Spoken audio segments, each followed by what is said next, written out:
Hey, Hi, Elysia. hi. How are you? I am doing okay. I went to my first, I only had one class today and it was raining Uh-huh. like crazy. Oh my God. Yeah, it's raining over here too, like crazy. Like it's so windy. It's so like flooded everywhere. Do you take the bus to school or do you drive or do you bike there? Bike. But the thing was, Oh. I have like a neck sore, almost like a headache, but like in my neck. So Mm. I don't know. I think I was like, maybe I shouldn't have gone out, but I just didn't want to miss a lecture. So I feel Mhm. like a little bit hot. I don't know. Oh, shoot. Like right now, like you feel like your whole Yeah, well, body is a little bit hot. more the headache part. So I don't know if I should go to sleep or not, but I really want to grind. Oh no. Yeah. You should go. Well, actually I have a test tomorrow too. I was like we're thinking I should go sleep, but then I was like, Yeah. I have a test tomorrow and I'm not ready for that test at all yet. I know. So like I don't want to like fail that test, so I gotta stay up, Yeah. unfortunately. Oh my Yeah. gosh. Plus I kind of slept overslept. Hmm. I slept early and I overslept, so um Yeah. I don't like I don't feel proud of that. No, sure, but you have like like I no exams or n nothing due, right? No, I have it Uh, next Thursday, but I yeah, but you want to feel get everything already done. yeah, I feel overwhelmed. Oh So, no. but I know I'll get it done. Oh my gosh. Uh, Yeah. yeah, I didn't time myself for answering these practice problems, so Uh-huh. that was took me roughly 15 minutes to do that one and Hmm. the other page. Oh, I see. And did we do 1 to 8 yesterday? That's why Yeah, okay, okay, that makes sense. I'm Yeah. pretty sure. Mm-hmm. Right. So let's see what you did here. Okay.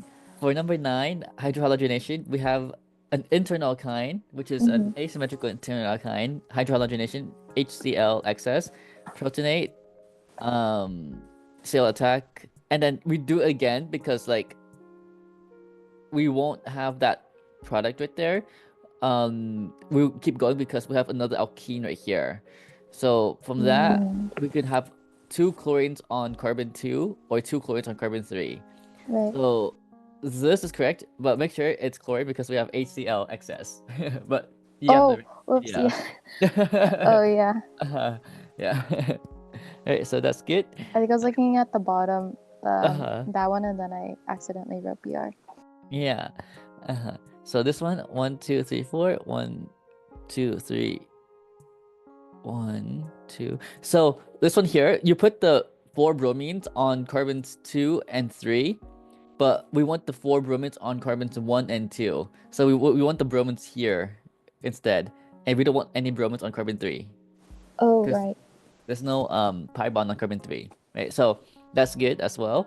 Just that one. So let me fix that. Let's do that and put Br here and another Br there. Okay. Now for this one, we have chlorine, one equivalent of it. So we would stop at the alkene at carbon 2 and 3, between carbon 2 and 3. So that's 1, 2, 3. So we do only put it one time, but there will be a alkene there, and instead of bromine, we put chlorine like that. Oh, yeah, that's kind of the part where I got stuck with, because Mm-hmm. um, I don't know what to do sometimes with an excess of LiCl. So Mm-hmm. I'm only familiar with other regions that isn't XS. Mm-hmm.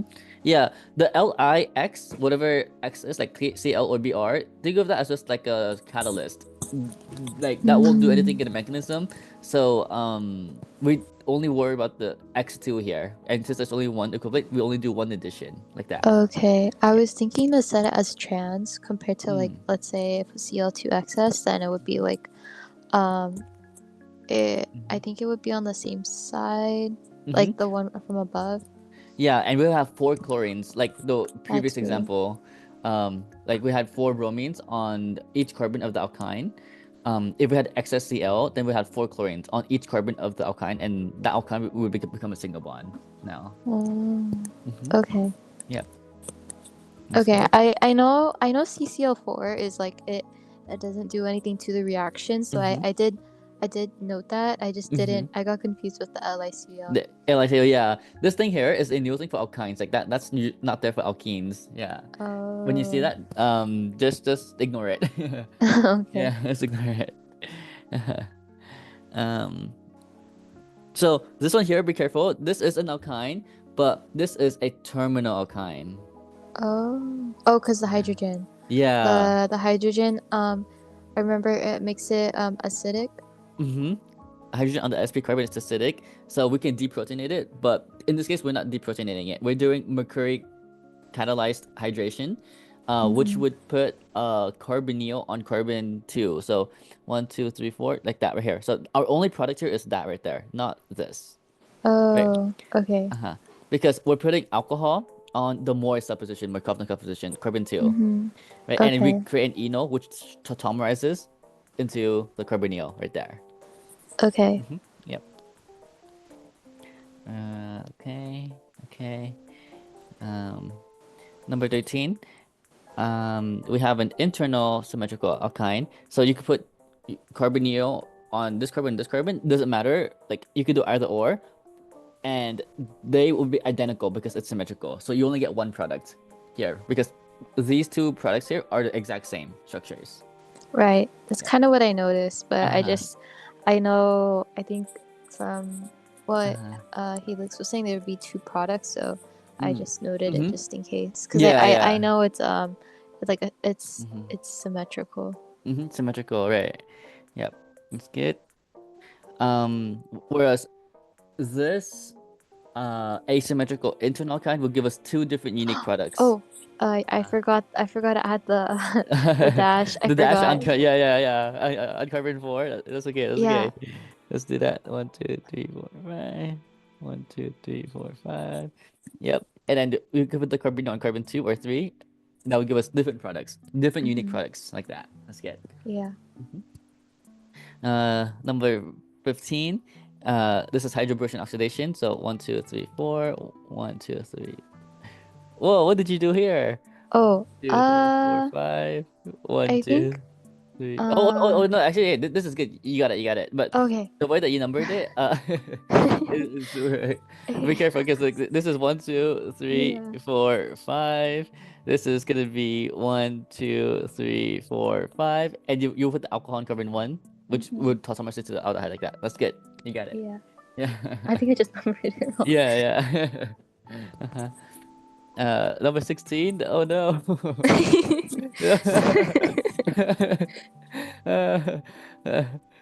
Uh, so for this one, this right here is roar, right? Oh yeah. Roar, because this is just any random R group. It could be ethyl group, butyl group, propyl group, any random R group. But roar, think of that lion. That's always the one that I happen to struggle with the most. This roar right here. Yeah, I think like from the beginning when I was trying to understand it, like like when we first Uh-huh. talked about roar and alkenes, I got confused. Uh-huh. Right. And this roar here, when you think of it, what comes to mind? Like what's special about this roar The reaction here? like the bond breaks and like one electron Mm-hmm. goes to Mm-hmm. and it produces two RO, and then the two Mm-hmm. RO bonds with the I think one bonds with the H. Mm-hmm. From the HBR, right. For initiation, if we continue with that. Yes. Let's change that. And then I Boom. think that's when um, the alkyne would react, and then there would be the other BR excess, or not excess, but the BR to attack later on. Mm-hmm. Right. And would we attach the BR on the less subside or the more subside? Um, Do we want the radical at the more subside or the less subside? the more More subside. subside, right? Oh right, yeah, yeah, Uh-huh. yeah. So if we want the radical there, then that means the bromine has to be on the less subside, like that, Right. right? And because this is a triple bond, we could create two different intermediates here. We could create the intermediate where we have a trans intermediate radical, or we can have a cis.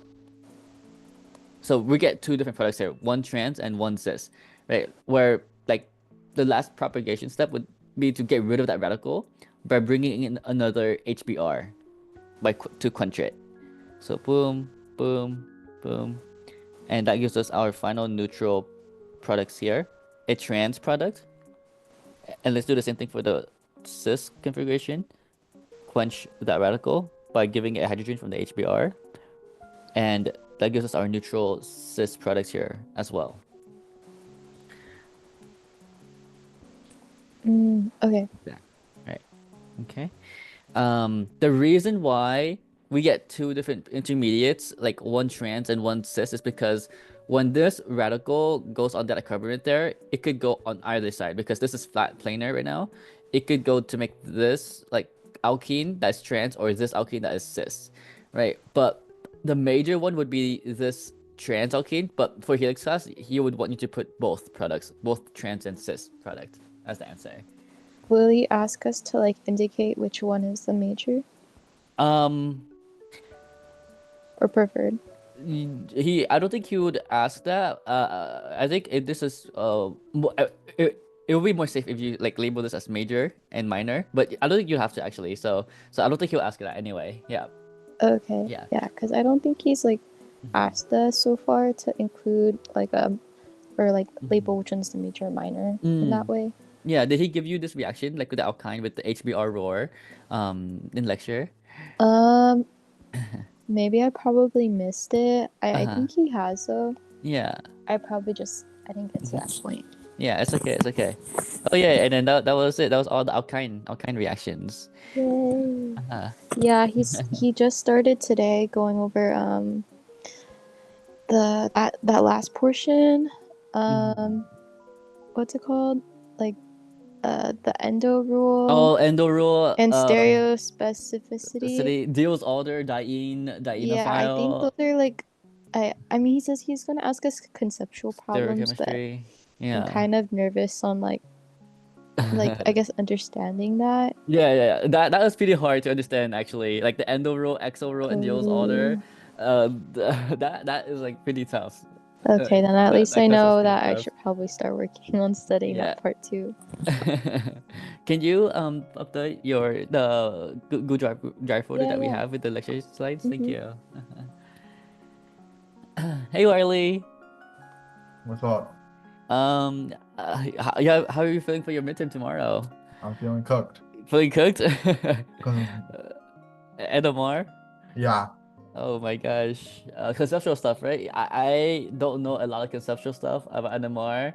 I Good to know kind of it. get the conceptual stuff, but like I legit Uh-huh. need more practice with NMR. Like Yeah. I know it's like some general stuff, but Mhm. I don't know really how to like I know how to get some of the pieces together, or, like Yeah. the pieces like the fragments, but I don't know how to like put it Connect together. them, put it together, Yeah, right? yeah. Does he give you the IR with it or just the HNMR and the chemical I mean, you formula? get IR and HNMR. So IR, HNMR, the chemical formula. yeah. Did you learn about DOU yet? Degrees of unsaturation? No, Oh, but what? but Rand taught me. Okay, that's good. That's good. Yeah. Okay. Did you try the practice midterm NMR problem yet, or are you saving that for later? Oh, I deal with Rand. Okay. It makes sense. That's good. That's good. But like any other problems, like I don't know how to put it together. Yeah, like from the textbook or like from any other like exam. Yeah. Did that also have J values or like coupling constants to Oh have a yeah. specific alkene like cis, trans, alkene? Yeah. Yeah. That's But good. That's like good. sometimes there's like a really low J value, and I Mm-hmm. can't tell if it's like supposed to be like next to each other, like the two hydrogens or the two Yeah. protons, or if it's Is long this range. random? Yeah, I know. Because sometimes there's some random J values that you could just like ignore. But there's some very clear ones that you have to like watch out for sure. Like 10 is cis, around 16 is trans, and around 6 or 7 is like I forgot that one. Allylic or alpha, something like that. But the very low numbers, that's difficult because it could be long range. It could be like yeah, that's the difficult one. You know. So, did I show you my 5-step process on approaching NMR problems yet, or not yet? No, but Okay. Ranj, like she told me her way of solving it. Yeah. What's the other way? I want to know. Okay, first Yeah. find DOU. Yep. Second, look at IR. Yep. 3, look at J values, and you start with the biggest numbers first because those like are going to be like the most obvious. And then 4, you actually analyze the HNMR, and 5, you put the pieces together. Oh, okay. Yeah, it's pretty. Yeah. Hey, this is basically what I do too. Okay. Connect pieces together.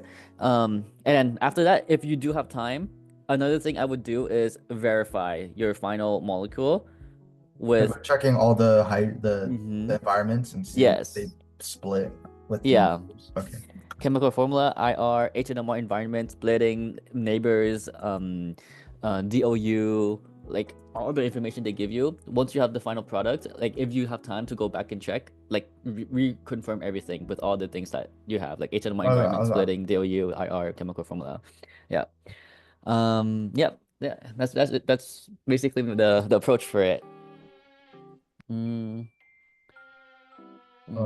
you have like a practice problem or something? That's like not too difficult. Yeah. Oh, what function groups are you being tested on? Like, what function groups did the structure have for your NMR on the practice midterm? Let's see. 35. It was a benzene with a carbonyl and an ether. Benzene. Is it like a ketone carbonyl, aldehyde, carboxylic acid, ester? It's ketone. Ketone. Okay. Carbonyl, specifically ketone. And what was the other one? Ether. Okay. Interesting. Okay. Are you familiar with how to analyze if a benzene, like if it's a disubstituted benzene, whether it's gonna be ortho, meta? It's the way that it splits. Yeah. On the like for like meta, it would be like one proton would have 0. There would be one that has 2, and then 2 that have 1. Yeah. Right. Yeah, you got that. Okay. Yeah. That's good. Okay. So this is carbonyl ether. This is probably because of the carbonyl here, ketone, this is the end of 118B practice NMR. Ether, that's 118A. Benzene, this is the middle of 118B. So let me look through my files and see if I have problems with that. Okay. Let's see.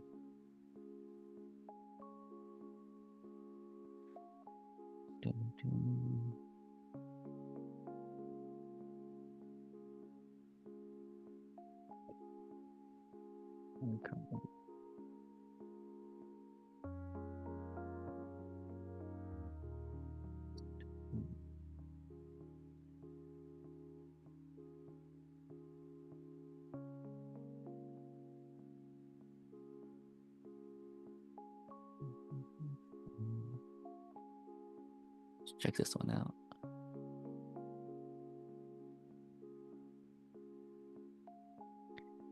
NMR. Ooh. Okay. Let us check this one out really quick. It's interesting. Okay, so let me pull up my computer so that I could cross-reference.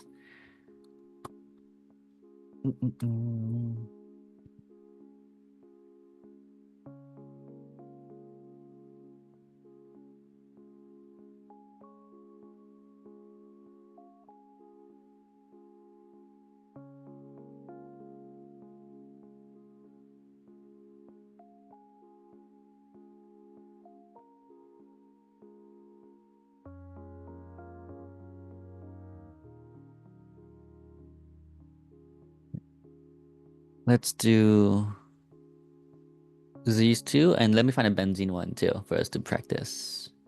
Okay.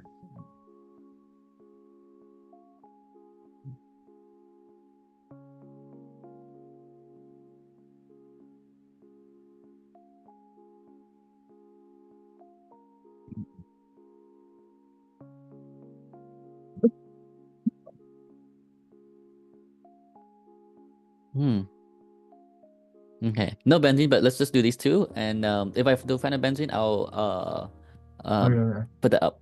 Okay, let's try these two for now. Let's do these. Okay.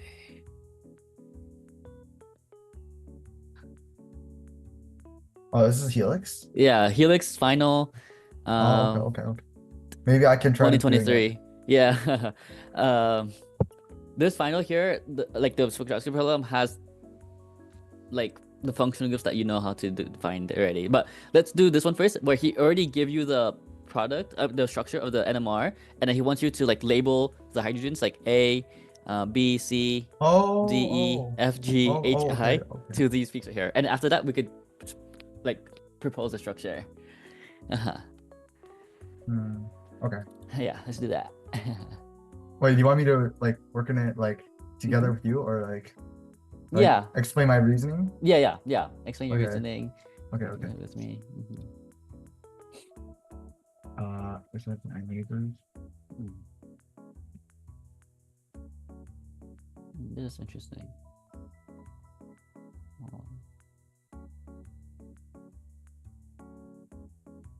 What the heck?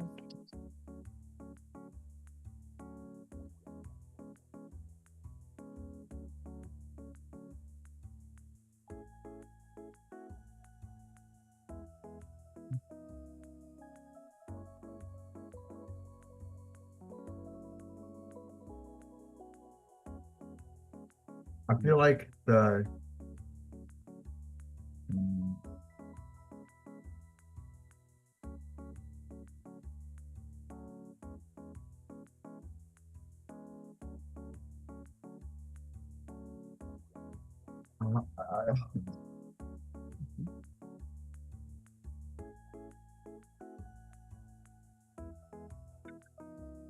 Oh wait, hold on. Let's see. Okay, yeah. There's one Okay, peak wait. that is confusing me, but everything else kind of makes sense. There's one peak that is messing me up. 900. Yeah. That's the peak that's messing me up. Try looking at the other peaks. It's Okay. Oh, okay. Yeah. Most I'm seeing 1, 2, 3, 4. No, 1, 2, 3.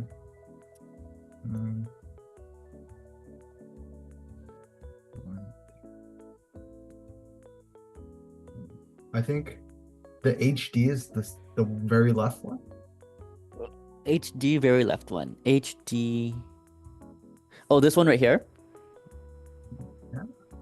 So the very left peaks right here, 4 to 6, are the alkene hydrogens. Oh, really? Yep.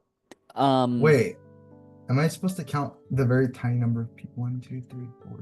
It's Oh hard no, to see. ignore the subpeaks between 4 to 6 because the alkene subpeaks are very complex. They have complex splitting. Oh, okay. So that's why there's J values for there. But these peaks here, think of them as the hydrogens directly on the alkene, which are HH or HI and J. So the one with the one hydrogen is going to be H, and the one with the two hydrogens here are I and J. I and J. Right. Okay. Wait, so why is H more downfield than I and J? Is it just closer to the closer to the carbonyl, the oxygen here.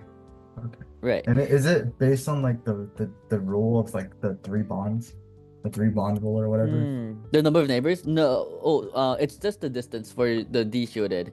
The 3 bond rule, that's the splitting. If it's a triplet, doublet, but for alkene splitting, that's like complex. Like we can't really read the number of neighbors for alkene peaks, but we can read the number of neighbors for the other peaks right here. Right.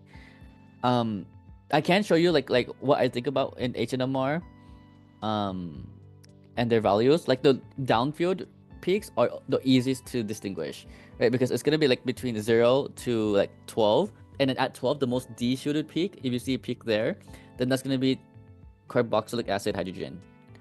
If you see peak around 10, then that's the aldehyde hydrogen.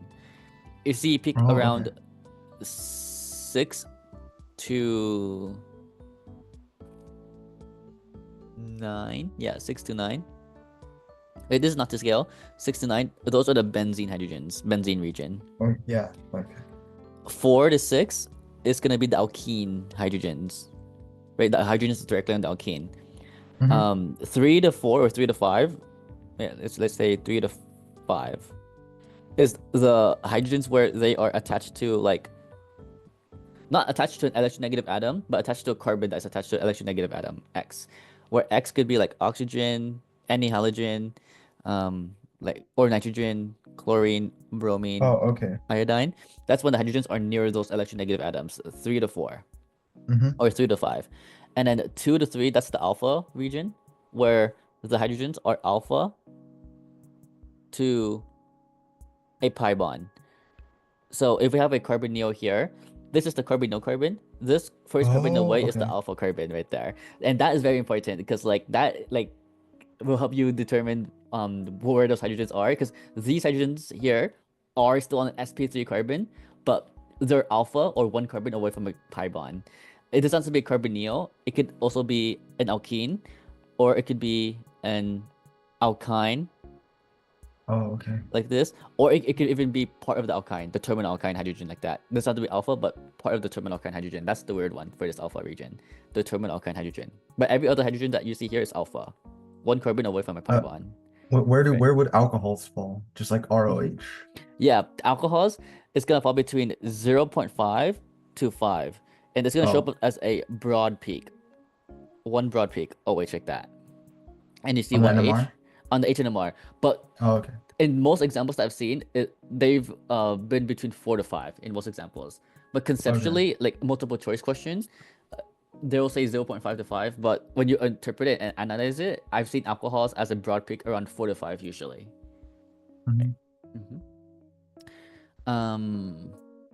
If you see like 2 broad peaks like that with 2H, or it could be 1 broad peak, that would be like a sign of NH2. Right, and the reason why these peaks are broad is because of the hydrogen bond here, H bond. These hydrogens are bonded to like oxygen, nitrogen. That H bond there makes that peak broad. Like every other peak, it's like sharp with sub peaks, but these broad peaks are because of the hydrogen bonds. Okay. And then 0 to 2 are like the boring alkane hydrogens, like that. Yeah. Oh, okay. Right. And then for 4 to 6, here's a note as well. 4 to 6, hard to read coupling or the splitting, like the number of neighbors, because of complex that's why they give you the J values. That's why they give you the J values. That's right. Okay. That the J values are between 4 to 6. J values. Now the most common ones, like around 10, cis hydrogens, around 16, trans. Yeah. Around 6, it's like allylic, I think, or alpha, something like that. I'm not too sure. And around like 2 or 3, it's like Gemino or something like that. Gemino or alpha. Yeah, but watch out for these two. I'm not too sure for what these two are. Allylic and Gemino. Yeah. Right. Okay. Yeah. Okay. Yeah. Okay. So you notice that, yeah, the most de-shielded peaks are like more like distinguishable. It's like more clear cut, but the more shielded ones like gets more bunched up and like gray. Okay. So let's go back to this HNMR here. Hij, those are the alkene hydrogens. Hij between 4 to 6, like that. Okay.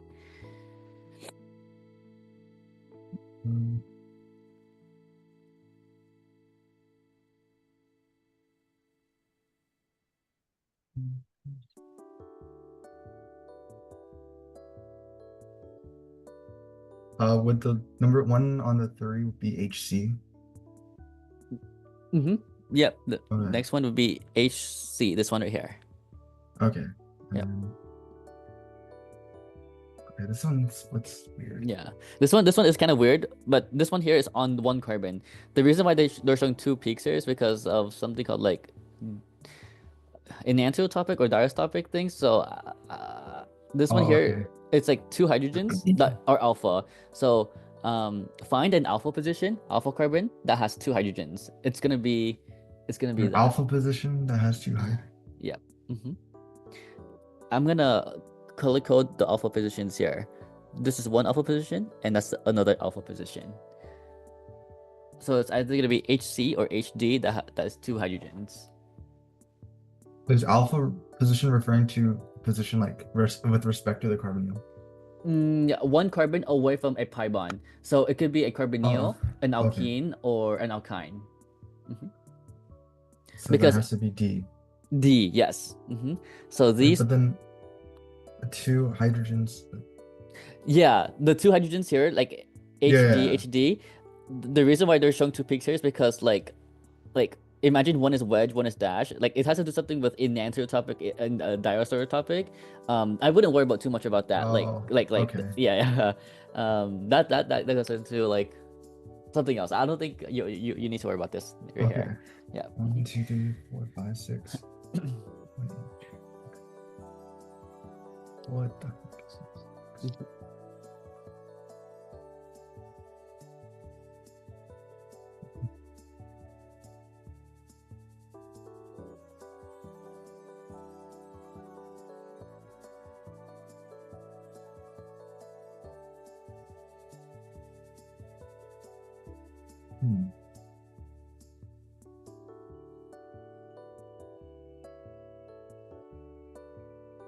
So there's one more peak that has 2 hydrogens. Find one label that has 2 hydrogens on that carbon, that one carbon.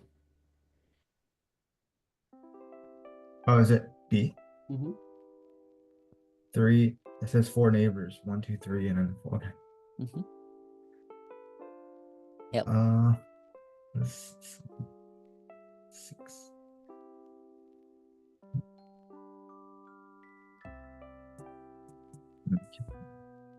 Oh, this one here. 1, 2, 3, 4, 5, 6, 7. So 6 neighbors. 6 neighbors.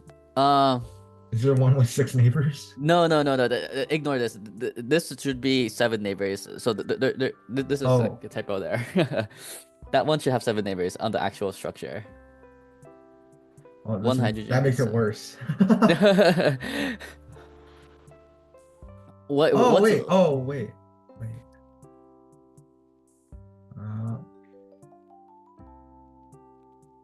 Wait, it's got to be E then, right? It is E. Yep.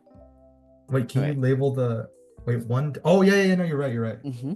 Like 3 neighbors here, 6 there, and then the 7th. Wait, do you not count? 8 neighbors. So it should be 8 neighbors actually. Oh. Wait, but then. I know. Maybe if you go up. Yeah. Wait, can you point out where the neighbors are on the molecule? So if you look at HE, HE neighbors are these 3 HFs, those 3 HGs, and these 2 HDs. So 8 neighbors. Oh, I thought there was like a. Okay, never mind. I thought the HF was like some carbon weird thing. So I thought it only had 2 neighbors for each of the. Okay, No. That makes sense. Yeah. He only drew out 1 HF, but there's 3 HFs there. Okay. And there's 3 HGs there. Yeah. And there's 2 HDs. So then the rest have to be the whatever's remaining. Yeah, so like A. Do we put F and G? And G, you're right. 3 for A, 3 for F, 3 for G. You won't get something like this on the NMR and get this as a structure because like they would have different chemical environments. They're not one peak like that. So that's why I'm getting tripped up by that. This was not like a very like representable like common synthesis solid. Let's actually do one right here. Right where he gives you the HNMR, coupling, CNMR, and IR here. So what do you want to start off with first? What degrees on saturation? Let's do that. Okay. So it'd be 7 times 2, 14 plus 2 minus 12 divided by 2. That'd be 2 is the DOU.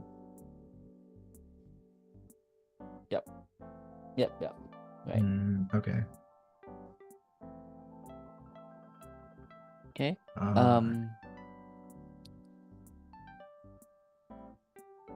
I'm not very good with IR because I don't have any practice with it. IR. Let me Um, pull up my handy it's dandy. probably like okay. Wait, I know that if there's a sharp, it's probably like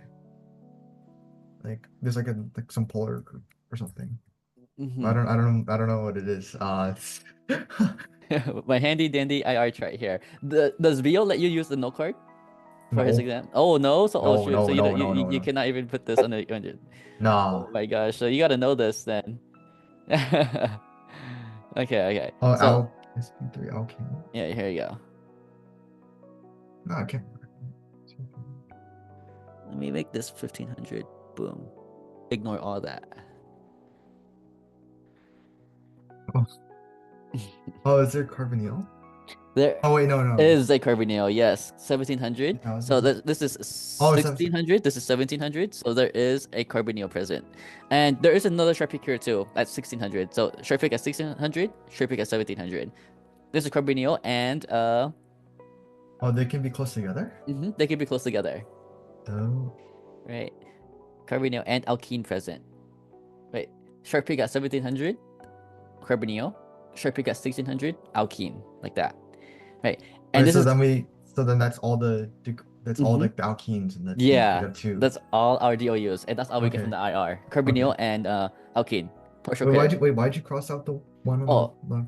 yeah, this one here is like the most common peak we have, sp3 carbon hydrogen, like the regular alkane Okay, like okay. structures like that, right? So this is actually important, but it's almost always there for all organic molecules except for like you would say benzene, let's say, because there's no sp3 carbon hydrogen for benzene. All of these carbons are Okay. sp2, right? Benzene Okay. would not have that peak. Okay. Okay. Now let's Um, do. This is HNMR, but we'd have to use that to get the structure. So yeah, let's go yeah. to HNMR. Uh, I think I you do oh your the J J values values here. first. Yeah, let's do J values first. So the out. Okay, I Let's know draw the that alkene. Boom. A and B will be trans, A and right? B trans. So let's draw HA here, HB here, HB there, yeah. because HA. Oh, so HA and HB have matching J values of 11, which is close to 10, Uh-huh. and that's gonna be cis. And they're only Trans would seeing each other, be right? yeah, next to each other, right? Trans would be if it's like 16 or 17. So, okay. Yeah. Okay. So let's cross out those J values right there. Seeing each other. What? Oh wait, A, B, C, D, E. Oh, there's okay. Yeah, and we see H, A, and B. They're also labeled on the HNMR right here, right? So Okay, so we can ignore those, right? Yeah. Okay. So there's only two alkene hydrogens, A and B. All the other hydrogens here that you see in the J values are not part of the alkene at all. They're like somewhere Oh, else. okay. Yeah. Okay. Wait, so like will we stop just like don't touch the alkene because like that's So we do know that there's gonna be some other fragments here, right? uh-huh. And we do see 6 here for A, and we do have 6 for 6 for D. D. So that means that they are alpha to each other. Why are the other J values not considered? So we're considering the other J values right now, like how A and D have matching J values of D has to be 6. seeing one. So if we look at HD right here, there's 3 HDs, right, with one neighbor because Oh, it's a so then doublet. they have to be They have to be right there, right yeah. here. And I guess you could call this alpha out to the HA because they have matching J values of 6 like that. And does this follow the 3 bond rule or whatever? 1, 2, 3, and that's Not the for only the one?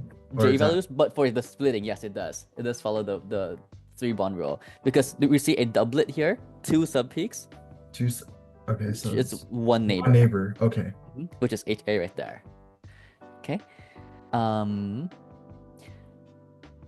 Now. Wait, I have a question. Yeah. For the J value, if it says Q, it doesn't mean quartet or the quintet. I don't know, like Q. Q. Oh. Is it for 4 or 5? For the number of Yes. neighbors. Because Or I there's guess singlet, subpeaks. doublet, triplet, Q. So, Yeah, he would have to specify. Like it could be quartet or quintet, actually. Yeah. So yeah, this is not very clear. So Right. does that mean that HA would have 4 neighbors? One, if it's a quintet, because then that'd be 4 and 1, 2, 3, 4. Okay. Yeah, so don't they think about the subpeaks in the alkene region because it's Yeah, not yeah, right yeah, no. there. I'm Yeah. just looking at the J value like in the Oh, the J parentheses. value. Right. Yeah, yeah. I see. Okay. Yeah, it's not very accurate because like HA, it looks like it has 1, 2, 3, 4 neighbors, but it says that it's a doublet. So ignore that as well. Just ignore the parentheses there. Yeah. Okay. Okay. Then we need ASC 7 hertz. Yeah.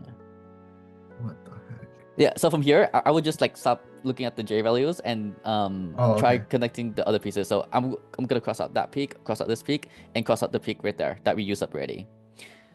Um, what do you notice about peak C? Like what It's regions? downfield. Downfield, Down 2 to 2, 3. 3. And what did we say earlier? 2 to 3 region was It's like the carbonyl with like the alpha. alpha. Right. Yeah. So let's put in the carbonyl because we do know that we have a carbonyl somewhere, and let's draw an alpha carbon right there. And let's say that alpha carbon has the 2 hydrogens, which are HC right there. How many neighbors do those HCs have? It has 1, 2 Two neighbors. neighbors, right? So I'm gonna draw out another peak like that, showing the 2 neighbors are right there. So I don't know what those H's are yet. So let's do HH. What other peak do you see that has 2 hydrogens? I crossed out that peak because I already fulfilled that peak. But what other The peak E, has 2 H's? Yeah, E. How many neighbors does the E it would have peak 5. have? 5 5 neighbors. neighbors. Right. How much so let's say that this is HE because that's the only remaining 2 hydrogens that we have. We see 2 neighbors right here. How many remaining neighbors do we have to fulfill? It has to be 3. 3. And we could just make that a methyl right there, making these the 3 hydrogens right there. So if that's the case, what are the 3 hydrogens that you see on the HNMR? The That's last one, F. F, right? F, Okay. F. And I don't know what's attached to here yet. So what I'm gonna do is I'm going to connect this piece with that piece right there, Yeah. and pray and Okay. hope it works. Right. So let's see here. Let's do that. Boom. And let's make a carbonyl right there, and then the CH2, 3. So now let's count how many carbons we have. How many carbons do we have here? 2, 3, 4, 5, 6, 7. 6, 7. Yep. Hydrogens. 5, 7, 10, 11, 8, 12. 9, 12. Yeah, 12. Oxygen, 1. 2 DOUs, good. We have a cis alkene, good. And that's good, right? So he gave partial credit for degrees of unsaturation too, and for the fragments, as long as you put a carbonyl there, you get credit. As long as you put an alkene okay. there, you get credit. Any kind of sort of cis alkene, you get credit. If you get a propyl group on the carbonyl, like 1, 2, 3, from that like fragment that we did here, that's partial credit. That's one fragment. And the exact propyl structure that he drew out is this right here. Right? Which is the same thing as that. Okay, I see. Yeah. So like it's all going back and forth and seeing like what do I have left? What can I fill in? What can I cross out? And then what can I do to connect and pray and check? Okay. Yeah, so it's a lot of yeah, a lot of pieces. And then for the degrees of saturation, do you like subtract it based on the number of like pi bonds or something? Yes. This is 1 DOU. That's 1 DOU. 1 plus 1. That's 2 DOU. What about like alkane rings? Yeah. Right. Do they count as 1? Right. DOU. Double bond counts as 1. Triple bond counts as 2. 2. Any sort of ring like cyclohexane, cyclopentane, cyclobutane, cyclopropane, all of them counts as 1. If you see a DOU of at least 4, you most likely have a benzene ring because that's 3 alkenes, 1, 2, 3 plus 1 ring, 4. 3 plus 1, 4. Okay. Yeah. Is that it for the DOUs, like the most common? That's it for the DOU, the most common one. If you have 4 plus, most likely benzene ring. Okay. And to confirm that, you could check out the HNMR, and if you see any peaks between 6 to 9, then you do know you have a benzene ring between 6 to 9 right there. Okay. That's how you can confirm. Yeah. Off-topic question, but when will you be hosting a review session for the next week? So I will be hosting the review session when it's in B next week, Tuesday, February 11th, 9 to 11 p.m. 9 to 11 p.m. Yes. Let me know what topics you want to go over first, and then I'll go over that, and I'll create a similar practice film by then. Right. But right now, I have a midterm tomorrow, so I gotta study for that one first. Yeah. That's all I got. Okay. Thanks. Yep, Riley, are you feeling better now for HMR, like All IR and right. how to approach Yeah. these spectroscopy problems? That's good. Yeah. Like this Yeah. one here was kind of whack. I wouldn't worry too much about that one. But this one here was good. Okay. Okay. Yeah, yeah. Like so know these IR things for sure, like the important IR peaks. Okay. Yeah. You learned this last quarter when we did the Kahoot. Yeah. Yeah, yeah. I just pulled up the graph. Yeah. Oh, you still have it like from your own notes and everything? I Or just screenshotted you it. screenshot it? Yeah, yeah. I Yeah. see. That's good. Okay. Hey Jenna, hey Sharon, did you guys have any questions, problems you guys want us to go over? I think Jenna's from 8B, 8B, right? Do you have any questions from 8B, Jenna? Yeah, I had a question about one of the what's it called? One of the questions on the review practice quiz. Oh yeah, and you posted it on your drive, right? Let me check that. I Yes. haven't had the chance to check that yet because this week I've been swamped with like midterms, exams. No worries, same. Yeah. Oh my gosh, how many exams did you have this week? Huh? How many exams did you have this week? I didn't have exams, but like I have a lot next week, so I'm Mhm. trying to like Yeah, that's good. That's good. study for those. Ahead of time. Yeah. Yeah. How are your exams? I passed all of them so far. I have Good. one more tomorrow, so I have no idea what's going on. I gotta study for that right after this office hours. Oh my god. Yeah. Let's see. Okay. Let me import it to this document so we could look at it more clearly. Okay. And you have a quiz next week for what 8B, right? Yeah, it's next Friday. I'm gonna. Did she already post the study list for it and the practice problems and everything, or not She yet? usually posts that the day before, Oh, but so far, it's gonna be Friedelkraft's, like ortho, meta, para, electron withdrawing and donating, groups, yeah, and then like nomenclature of aldehydes and ketones. And I think tomorrow we're gonna go over like reactions of them on benzenes or something. Yes, electrophilic aromatic substitution reactions, like all those nitration, sulfonation, Friedel-Crafts reactions, all those things. Okay, yeah. We're gonna definitely cover all of that this weekend, this Sunday for our session. Okay. Yeah, and I'll create problems for you to practice for the quiz as well. Okay. Okay, so which problem did you have?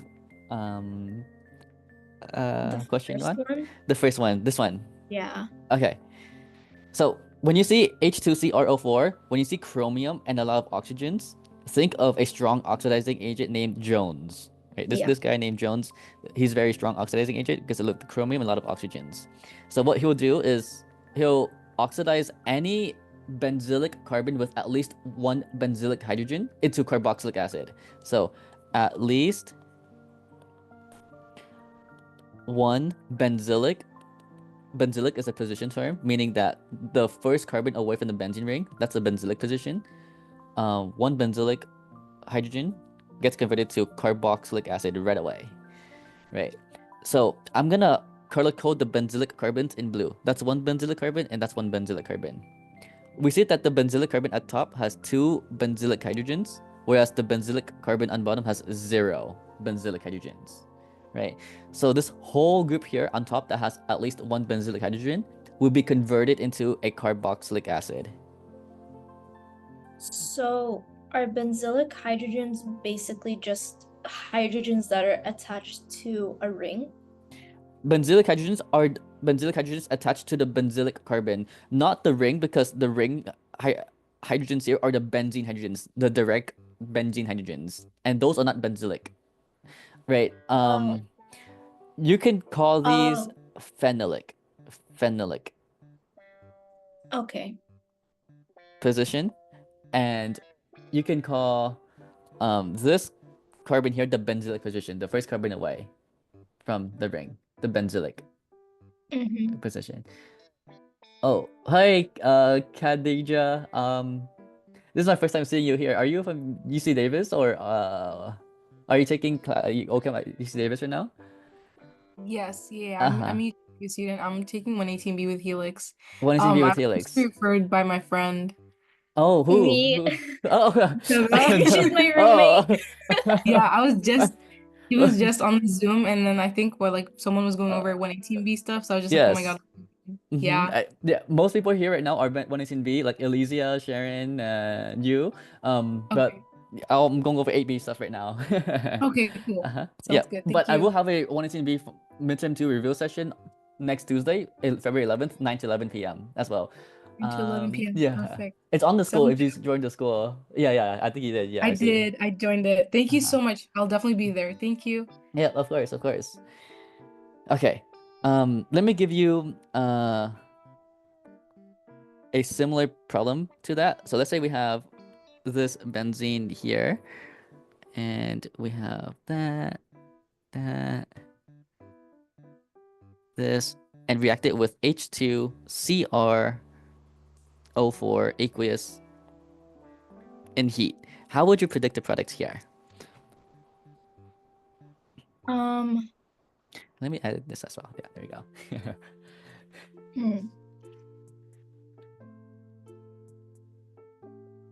So you said one benzylic hydrogen will convert it to a carboxylic acid? Yep. The whole R group, doesn't matter how big, how small the R group is, the whole thing would be converted to a carboxylic acid. Oh, okay. So, is it a tert-butyl? Yep, this tert-butyl here, that's a benzylic carbon. So let me color code all the benzylic carbons. These all red carbons are the benzylic carbons, benzylic positions, because they're directly coming off of the benzene ring. Oh, okay, benzylic. Okay. So the carbon that forms a tert-butyl is gonna turn into a carboxylic acid. Are there any hydrogens on this benzylic carbon here? Any hydrogen atoms attached to that carbon? No, right. So there's 0 benzylic hydrogens here, no reaction for that tert-butyl group. Oh, okay. What about the other?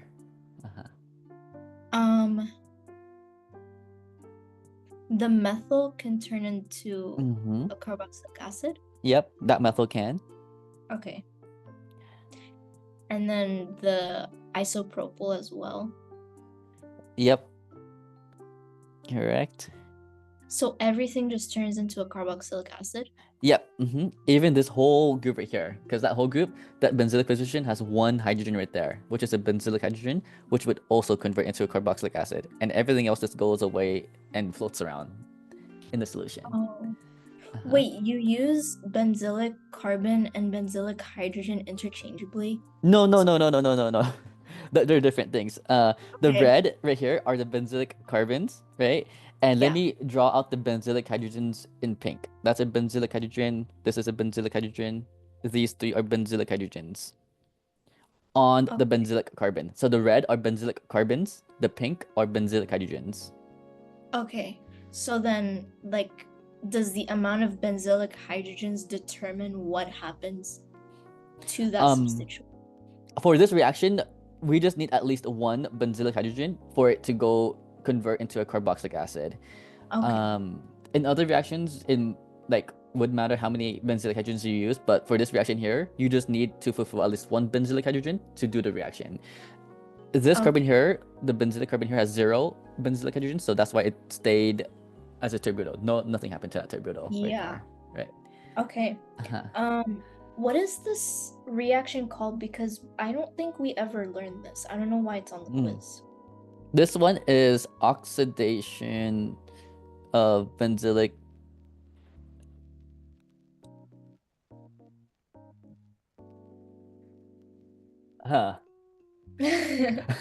Oxidation. I know it's oxidation, but oxidation of what? Oxidation of benzylic carbon? Benzylic oxidation? Okay, benzylic oxidation. There it is. Benzylic oxidation. Oh, maybe we'll go over that tomorrow.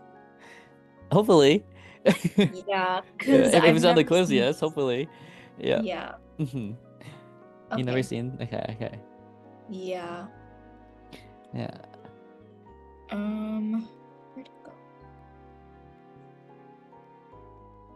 Oh my gosh, Levin's vocab is Yeah. monstrous. Okay. I actually got a couple of those wrong.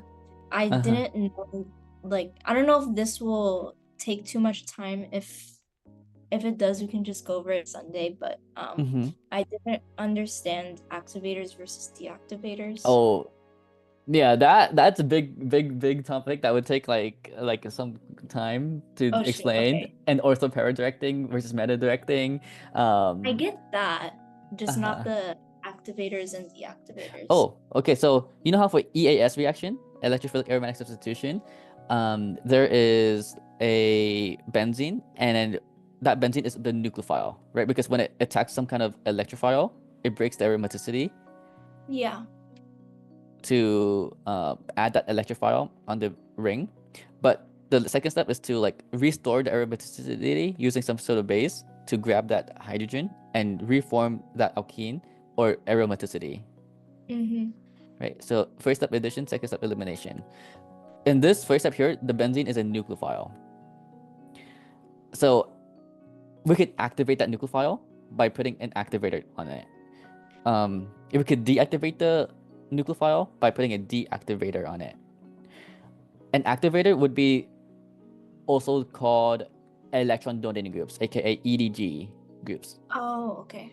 A deactivator would be also known as EWG groups, electron withdrawing groups. Right? Because when we put a group that donates electrons, like an EDG, onto the ring, then the ring gains more electrons, becoming a stronger nucleophile, making this reaction go faster. But if you put a deactivator on the ring, like an electron withdrawing group, which withdraws electrons from the ring, steals electrons from the ring, when the ring loses electrons, it's losing negative charge, weakening the nucleophile, making the reaction slower. And that's deactivating it. Yeah, that's deactivating, right? Deactivating the ring. Correct. Oh. Because think of it in terms of nuclear philicity. Yeah. Okay, so what you're saying is that if we have electron withdrawing groups, that's gonna lose electrons. So that's gonna go to the ring, right? It's going to, if you have an EWG on the ring, it is going away from the ring. Electrons are going away from the ring because it's withdrawing electrons from the ring. Withdrawing from the ring to the electronegative atom. Yeah, to the electronegative atom, right. And that's going to deactivate the ring. That's going to deactivate the ring, yes. Okay, yes. And then the opposite for activation. Activation, right? Because the activation would donate electrons into the ring, making the ring activated, stronger nucleophile, right? But don't think of like an electronegative atom as an electron withdrawing group, right? Because if we have something like this, let's say for example, it will withdraw electrons inductively. Just because oxygen is more electronegative than carbon, it naturally pulls on the electrons inductively, right? But because this oxygen here has two pairs of electrons, those pairs of electrons here can directly go down to make a double bond and donate electrons into the ring doing resonance. And resonance is a bigger factor than induction, right? So that right there was an EDG overall, right? And I'll show you how to tell the differences between EDGs and EWGs more clearly because there's a whole list of them, and there's one exception that I want you to know about. But that's gonna take some time. I have to draw some resonance structures and stuff like that. But I'll show you that on Sunday. Okay. Okay, sounds good. Yeah. Thank you. Yeah, of course. See you. Yeah. Bye. See ya. Bye, Jenna. Yeah. Sharon, Khadija, did you guys have any 118B questions or problems? I did post alkyne worksheet, like with all the alkyne reactions you have to know. Let me put that in here as well. With the key. Right, where is it?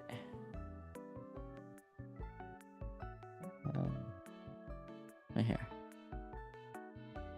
So there's 16 predicted product problems, and I'll put it in the document for you guys. And I would also practice the mechanism if it's taught in class, just for the mechanism practice.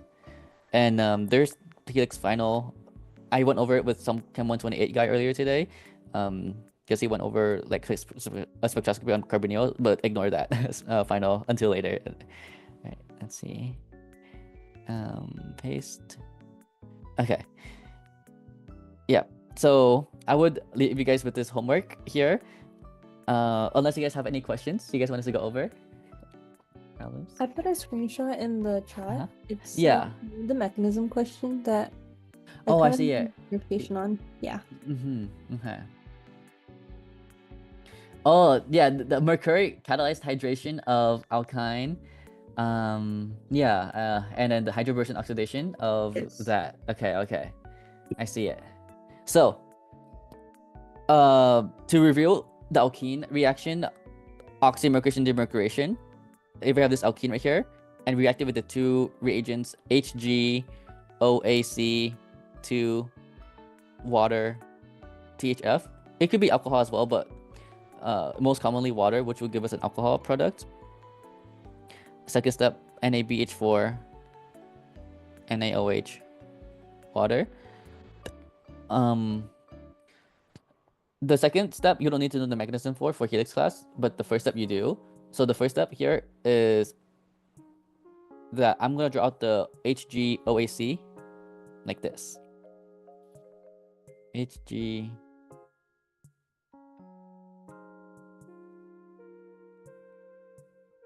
Yep, that's one of the OACs. This is the other OAC. Think of this as a good leaving group because when it leaves with a negative charge, that negative charge can do resonance, which makes it stable. So the first step is to attack that mercury, kick off the leaving group, and at the same time, the mercury being attacked is going to attack the other alkene at the same time, forming that three-membered ring that we're used to singing, like the bromonium ion ring, chloronium ion ring, right? But this time with the mercury. So this is mercurium ion ring. And that mercury ion atom has a positive charge now because it has 3 bonds, right? Now, think of this as epoxide ring opening in acidic conditions because we have a positive charge here, which means that this is a good leaving group. So we could click this leaving group in 2 ways. If we click the leaving group that way, we would get a positive charge on this more subposition. If we click the leaving group this way, then we would have a positive charge on this less subposition right here. Because the positive charge is more stable at the more subposition, there's going to be a bigger partial positive charge at the more subposition and a smaller partial positive charge on the less subposition. So the water here, our nucleophile, is attracted to that more subposition. So we're going to break open the ring in the more subside, kicking off the leaving group, doing a backside attack, and inverting the stereochemistry. So because that was a wedge, we're going to invert that wedge into a dash, like that. And then I'm going to draw as a wedge just to show the anti-addition property of this reaction for oxymercuration demercuration, right? Because this is wedge, this is dash, anti to each other. This is the new bond between the oxygen and carbon that got attacked. Then I'm going to use another water molecule to just deprotonate that water to make it into a neutral OH. And then that's all he wants you to know for the mechanism for this oxymercuration demercuration up to this point. You don't have to worry about the second reaction. This is going to be very similar to the alkyne, mercury ion catalyzed hydration. So if we have this terminal alkyne right here and react it with HgSO4, H2SO4, and water. I don't know if he went over the mechanism of how he got to the ring, but here's what the ring is going to look like.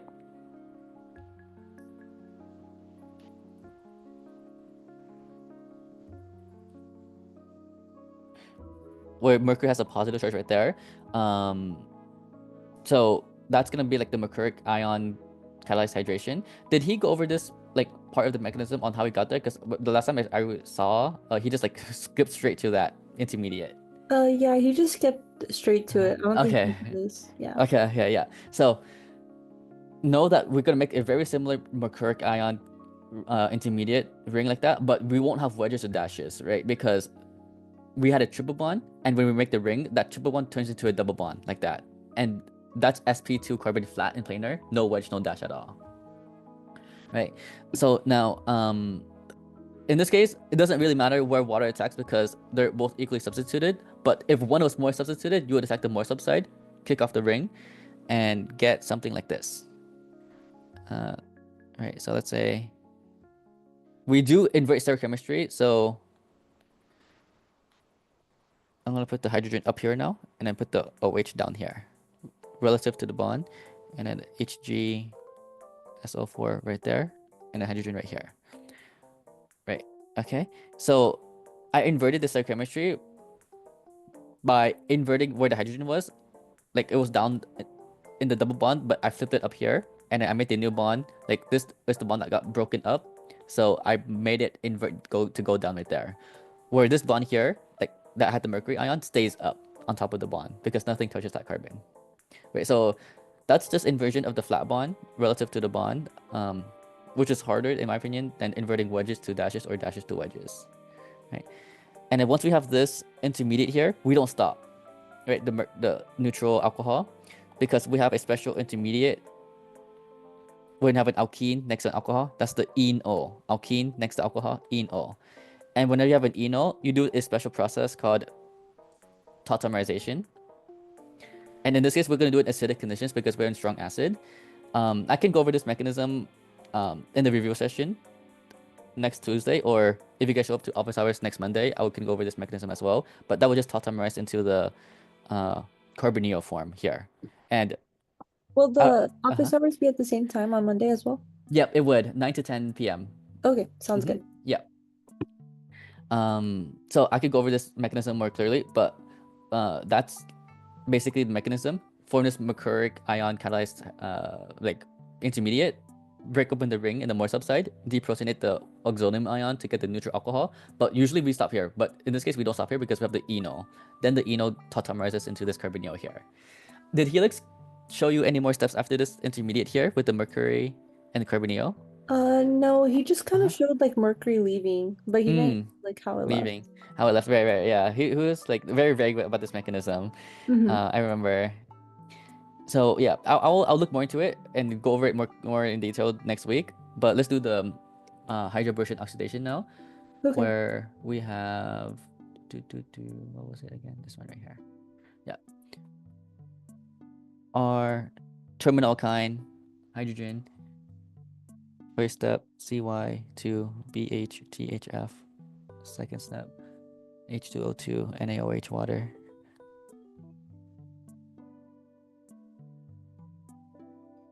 Right. So this is going to be hydroborsion oxidation, where I'm going to draw out the boron out like that, hydrogen out like that, and it's two cyclohexyl groups out like this. CY is cyclohexyl. Boron has an empty p orbital because it has 6 electrons, 2, 4, 6, but it's neutral. It's one of those weird atoms that's neutral with 3 bonds, but it does have an empty p orbital which could be attacked.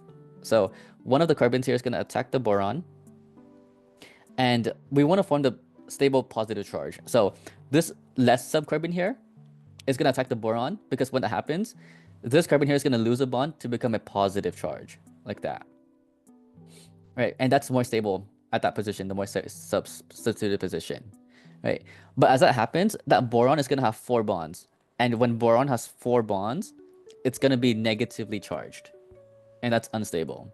To relieve that negative charge, this hydrogen here is going to become a hydride ion, right? A negative charge. So at the same time, that hydrogen is going to attack the other carbon of the alkyne at the same time.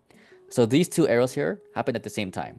The less subcarbon of the alkyne attacks the boron, giving that boron a negative charge, which gets released when this hydrogen here attacks the more subcarbon of the alkyne at the same time. And because of that same time reaction, that's what makes it syn addition. Right, so this is C, this is H, this is B, boron with its CY groups like that. Okay, this H is still there. Okay. And then you would do this like 2 more times because we have. Well, actually, no. We stop here because we don't have any more hydrogens. And eventually, like, you don't need to know this next step. That would become alcohol, right? That boron would be substituted with OH like that from the second step. But for helix class, you don't have to worry about that. You just need to know that this boron with the 2 cyclohexyl groups gets converted to alcohol, but we don't stop here because we have another eno intermediate, but this time we would tautomerize it into basic conditions because we're in base conditions here with NaOH, hydroxide ion, which is going to tautomerize that eno into the carbonyl aldehyde like that. Right. So whenever you have a terminal alkyne and you do hydroborsion oxidation reaction, you will always end up with an aldehyde. if you have a terminal alkyne, you'll always end up at a terminal aldehyde right there. Right. And the mercuric catalyzed hydration, there's 3 different alkynes that you could react this with: a terminal alkyne, a symmetrical internal alkyne, or an asymmetrical internal alkyne. And that would give you different products, a different amount of products, which I gave practice to here as well for you guys to try out. Right. Okay. And is that in the chat, the file that you have? It will be on the school, website. I post all the recordings, all the notes in there for you guys to review on the classrooms tab. Oh, okay. Sounds good. Thank you so much. Of course. Good luck studying for your midterms next week, guys. And I will see you guys next week on office hours and the review session. Thank you. See you. Good luck on your midterm as well. Yeah. Take care. Thank you. See ya.